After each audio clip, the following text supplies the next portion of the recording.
प्रधानमंत्री नरेंद्र मोदी ने अपने चर्चित रेडियो कार्यक्रम मन की बात के 135वें एपिसोड में देशवासियों को संबोधित करते हुए कई महत्वपूर्ण मुद्दों पर चर्चा की।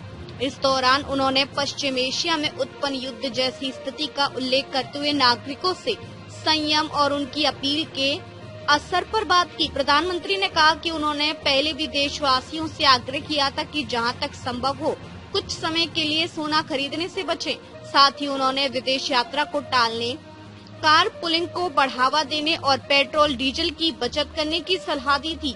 इसके अलावा उन्होंने किसानों से रासायनिक उर्वरकों के बजाय प्राकृतिक और केमिकल मुक्त खेती को अपनाने तथा जैविक खाद के अधिक उपयोग का आग्रह भी किया था।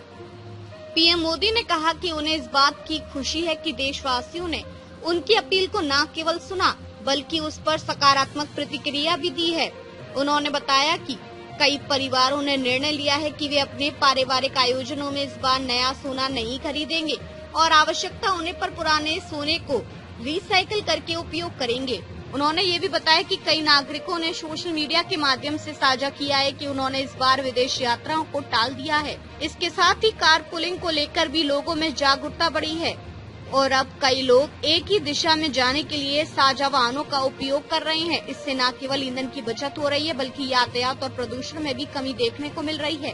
प्रधानमंत्री ने कहा कि लोग अब बसों और मेट्रो जैसी सार्वजनिक परिवहन सुविधाओं का अधिक से अधिक उपयोग कर रहे हैं, जो एक सकारात्मक बदलाव का संकेत है। उन्होंने ये भी बताया कि देश के कई हिस्सों में प्राकृतिक खेती और जैविक खाद की मांग में वृद्धि दर्ज की गई है। पीएम मोदी ने कहा, मुझे इस बात की खुशी है कि इस ग्लोबल क्राइसिस का हम भारतीय मिलकर मुकाबला कर रहे हैं। मुझे विश्वास है कि जन भागीदारी की यही शक्ति हमें मजबूती देगी, हमें सफल बनाएगी।